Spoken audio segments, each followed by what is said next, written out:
Welcome to the Occupational Safety Leadership Podcast, episode number 187.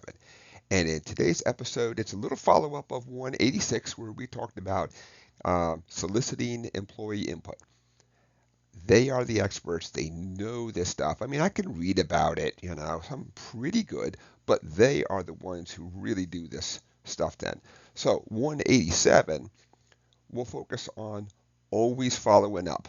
So, one of the worst things that you can do to diminish trust in the workforce is you ask for input and they hear nothing back at all. Even if the answer is something that they don't like, they understand it. They respect that the person sat down, heard their concerns, and chose not to address it. And of course, you have to say the reason. You just can't say I chose not to address it. You know, I mean, there has to be a reason why, and the reason why can't be because of money. The reason why can't be because of I just chose not to. There's always a reason why out there, and employees understand that. But when you ask for input and don't follow up, what they what the message to the workforce is, um, that person was all about fluff. They asked for input. They really didn't intend on doing anything about it, regardless of what I said, uh, just so that they could say I got input and all that stuff. Then always follow up with the folks and start to really practice having some uncomfortable talks and conversations because there's going to be times where you get input from folks, and not that the input's not great, but maybe you have so many things to work on that you just have to add it to a list. So, not that you're not working on it, but you have to explain to them that there are other things that are of a higher hazard, higher consequence, severity, likelihood, all that kind of stuff then, and you're working on those things. So, not that their concerns are not important, they just haven't. Uh, there's other things that really take precedent that really have to be addressed now, and you have to make sure people know what that list is. You just can't, wink at somebody and say, oh, yeah, I got a list. It's on it. I'll get around to it. Again, that doesn't help to build trust. That doesn't help to break down those barriers out there.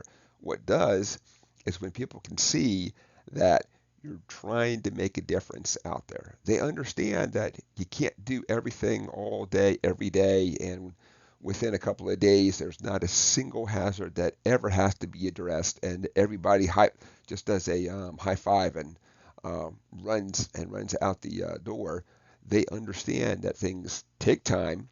They have to be fixed. A lot of times when you're showing up, you're not the first person. This is not a brand new facility. And so you didn't really have much input.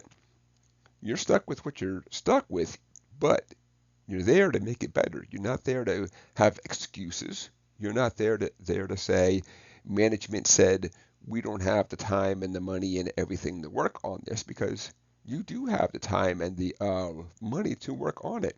It just hasn't reached that level because there are other higher pri- priority things that have to be addressed out there. So it's a super uncomfortable talk, but people will continue to bring things to you. They will continue to seek you proactively as opposed to, hey, there's been a problem for 20 years. Now I'm going to bring this thing up to you. So, all right, episode 187 is complete. I want to thank everybody for joining me today. Just a few closing thoughts. It's super uncomfortable, but always follow up. When it's on a positive and you say, awesome, I'm going to do it, that is not uncomfortable at all. But when you have to sit down and say, I'm sticking it on a list, and it will be addressed. It may not be addressed in the time frame that you want because we have other things to do. So please take a couple seconds, repost this, help to share this message with other safety professionals out there, because I think a lot of us are doing really good and fantastic things, and at times we're so busy and bogged down doing the day-to-day things, it's hard to look at the future and say, I have to plan for the future, and how do I not introduce hazards? Thank you and have a safe day.